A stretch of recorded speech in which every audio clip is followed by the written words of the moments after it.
Tracking, alerting, protecting. This is WKYT This Morning. Now at 5:30, Lexington police say they've arrested a man who held up a liquor store.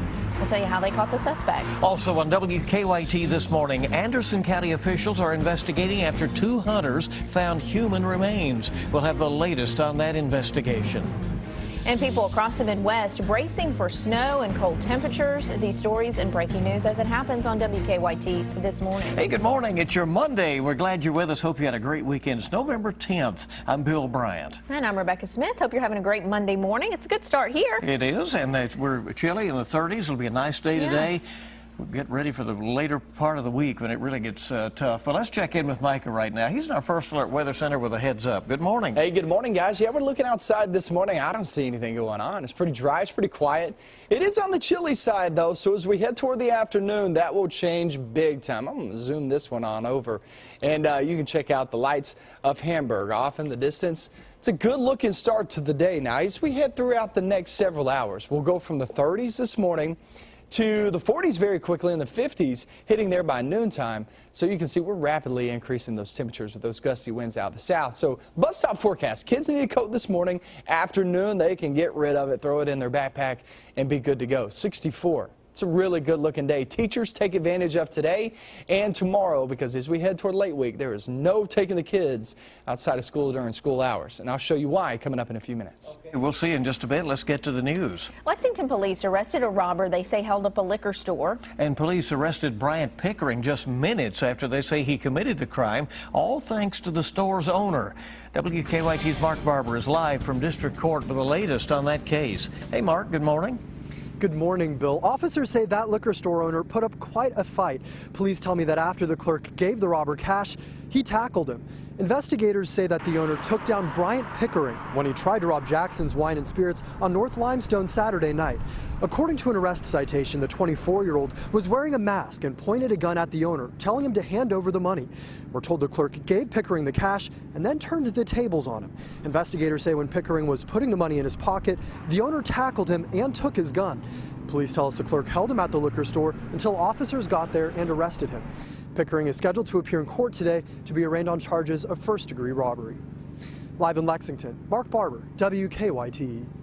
Mark, thank you very much. And now to a mystery. The Anderson County Sheriff's Office is investigating a death this morning. 2 deer hunters found human bones on New Liberty Road in a wooded area on Sunday. WKYT's Sean Moody is at the live desk with the latest on the investigation.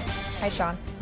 Good morning, Rebecca. This started after 2 deer hunters found a wallet. Now investigators are trying to figure out who this person was and how they died. The Anderson County coroner said 2 deer hunters were in the woods off New Liberty Road, about 15 miles west of Lawrenceburg this weekend when they found a man's wallet. They called the sheriff's office, and when deputies got there, the coroner said they found human skeletal remains. He said the remains were spread out between a pasture as well as a wooded area, but they believe they're all from the same person. He said investigators also found some clothing and some eyeglasses. The coroner says in all, they collected 60 bags of evidence from the scene and sent it on to the state medical examiner's office in Frankfort.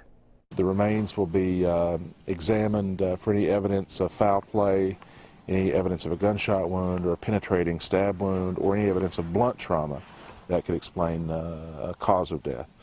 Now, investigators said they're not sure just yet whether the wallet the hunters found belonged to this person. They say they're not sure whether the person was a man or a woman. At the live desk, Sean Moody, WKYT.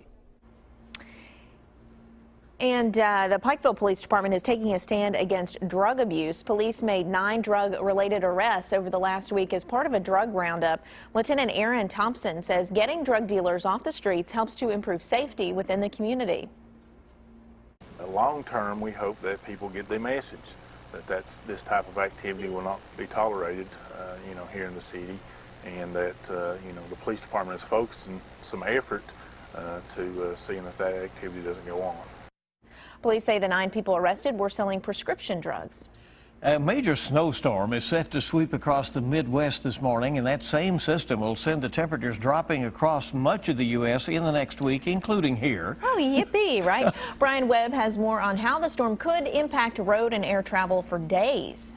Roads in North Dakota were covered in snow overnight. fueled by what's left of Typhoon Nuri, the storm that brought strong winds and heavy rain to Alaska's Aleutian Islands this weekend. The system is now pulling frigid air along with it, plunging much of the Midwest into a deep freeze.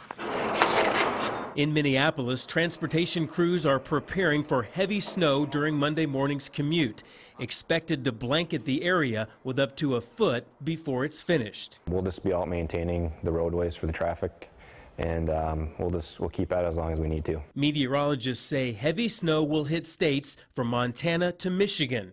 Freeze warnings are even expected to dip south all the way to states like Oklahoma and Texas. Later this week, the system moves here to New York and other parts of the Northeast. Temperatures will drop 20 degrees in 2 days. In all, the system will affect nearly 5 million people in its path. This will have a big impact, air travel and road travel. Winter coming very early, and this pattern is going nowhere. The first true test of winter has arrived, with the official start of the season still more than a month away. Brian Webb for CBS News. In some parts of Montana and the Dakotas, the temperature is expected to drop 40 degrees overnight. Yikes. Okay, get ready for that. New this morning, Laurel County Sheriff's deputies are trying to find a man who they say tried to steal from a store and then assaulted an employee there. Deputies say a man put on a coat in a Laurel County Walmart and tried to leave without paying for it. And when an employee confronted him, that's when police say the man took off the coat and shoved the employee. Police say the man is about 5'9", weighed about 150 pounds, has brown hair and a short beard. In Laurel County, deputies made 2 arrests in their November to Remember drug roundup. Deputies arrested 40-year-old Stacy Owen and 26-year-old Billy Mitchell, both from Corbin. More arrests are expected as the roundup continues. Several people are recovering this morning after a 2-vehicle crash in Laurel County. Sheriff's deputies say the accident happened Saturday afternoon on Kentucky 229. Police say a Chevy Blazer driving northbound on the road crossed the center lane and hit a Toyota Tundra head-on, sending both vehicles off the road. Both drivers and 2 passengers were taken to the hospital. The driver of the Blazer was airlifted to UK Hospital. Well, this weekend marked an anniversary one family wishes they never had to commemorate. A Southern Kentucky family remembered the death of their son. 5 years ago on Sunday, 21-year-old Kevin Price disappeared. Investigators say he never came home from work. His truck was found burned near his workplace. Weeks later, they found his burned remains in a different part of the county. Years later, his friends and family members trying their best to keep his memory alive, and they have hope that one day the case will be solved. I know I think about it every day, and the people who done it, they're probably thinking about it too, and somebody will slip up and say something, and it'll be over for them. The family is offering a reward worth more than $10,000. Members of the Kentucky National Guard found a way to honor those who have served. Members of the Guard spread soil from the Commonwealth's 120 counties around the Kentucky National Guard Memorial over the weekend. That memorial is located at the entrance of the Boone National Guard Center in Frankfort. Right now, the memorial is under construction. It should be finished in 2015.